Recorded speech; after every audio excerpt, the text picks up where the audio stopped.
Welcome to Overtime. Overtime! We're going to be going over some officiating calls that are not too great. Yeah, we had some bad ones this week, unfortunately. For sure. So the first one we got is the Packers offsides call. Yeah, so the way that works, you had Micah Parsons trying to make the offensive lineman move, and then two of his own teammates went way past the line. Wasn't called. It's It was obvious. Yeah, it's understandable if you miss one player. But there was two. But there was two. That should have been called because it was a huge momentum shift. And also on that play, Aaron Rodgers threw a deep ball thinking that it was a free play. Thinking it was a free play, yeah. But it wasn't. And he knew, too, watching. He's like, they're offsides. They're clearly offsides. I mean, I don't think this is that bad of a call compared to some of the other ones.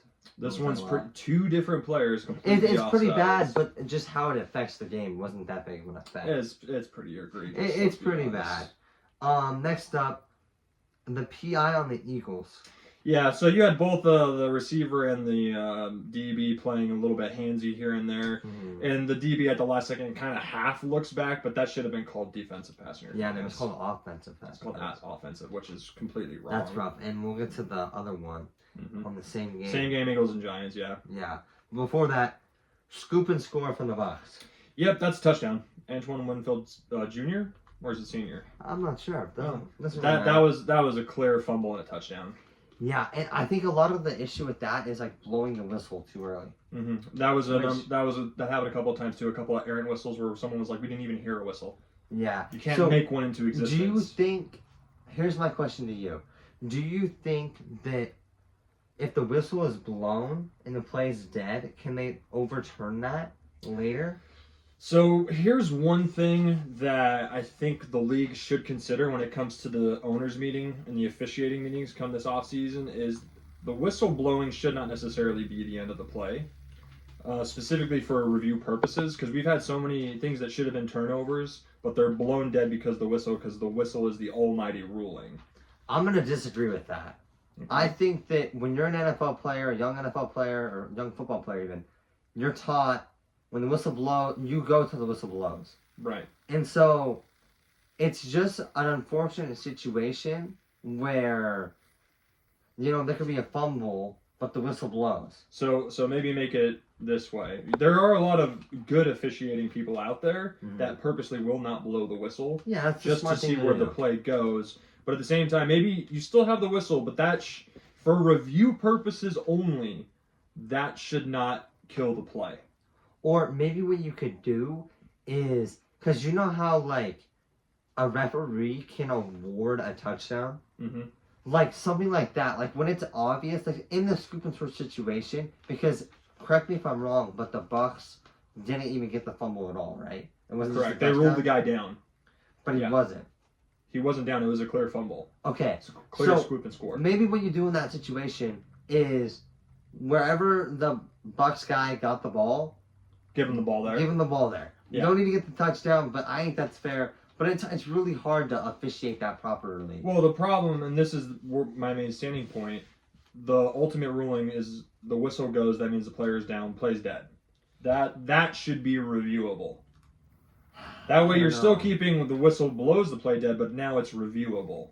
But, okay, let's say that, you get tackled, right? And I'm there, I'm going to tackle you, but the whistle blows, but you weren't actually down. I'm going to give up on the play, and now you're running the end zone.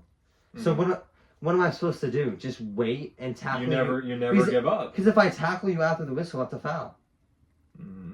So it's really hard to officiate. Well, if you watch that play again, people are still chasing the guy trying to run to the end zone. So not everybody gave up on the play. Yeah, I still just think that when the whistle blows, the play's done. You can't change that. You just have to tell your referees, do not blow the whistle until you're 110% sure that it's over. Well, then you could still get errant whistles too. That's another thing. How many plays have we seen over the years where the refs blow it dead and it was an errant whistle, meaning they didn't mean to blow it dead, but they did. That has happened. Yeah, I don't know. There's a reason why they're supposed to keep it on their hand and not in their mouth. You know what I mean? Yeah. Yeah. Okay. I just think it's a good talking point, and it should be something that's considered. Mm-hmm. Considering the fact that we have rule changes almost every year. Yeah. That is definitely something that should be, like, look at how good quick assist review has been.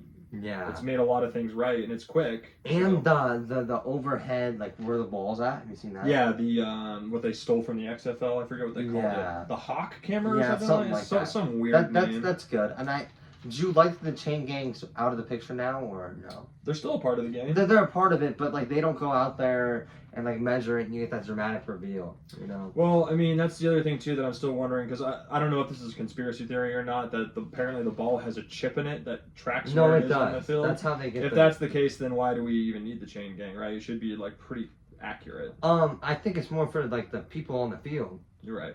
Like, you know, they gotta know where the first down is. Right. And then also, you know, there's the other fun conspiracy theory that it's not just a chip, it's a magnet.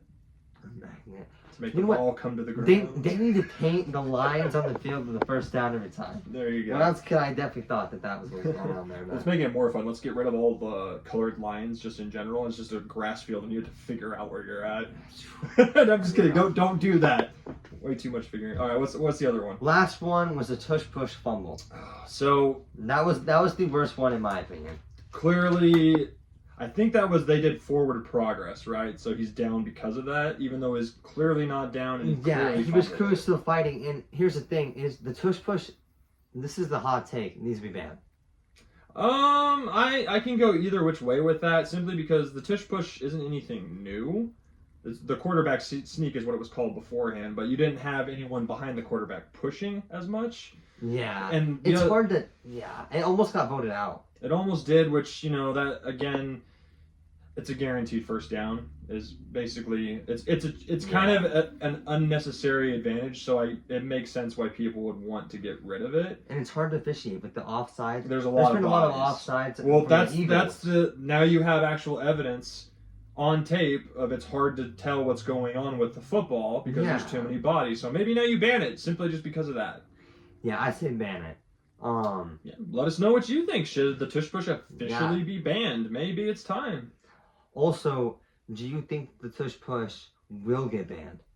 Like, what do you think will actually happen? If there is, so what we just saw this past week, if that happens in a playoff game. Oh, like that reminds me of the Bills. That overtime. That's kind of a guarantee at that point in time. If it costs a team a playoff win, it'll get banned. With something spotty like that, like it's a clear fumble, then definitely will get banned by that point. Yeah. Especially, I can't remember what the voting was, but it was very close to get. No, it was. I think it was like 4 votes off or something. Yeah, and you need to have like a.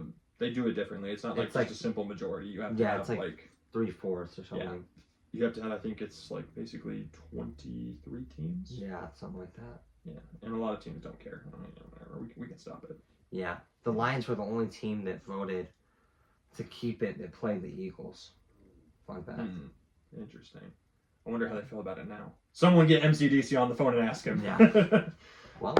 But that's it for overtime, guys. We want to thank you very much for watching. And it's been a great show. We're midway through the season. Hopefully we got some fun stuff coming up. Yeah, happy Halloween. And let's watch some football. Let's watch some football. See you next week.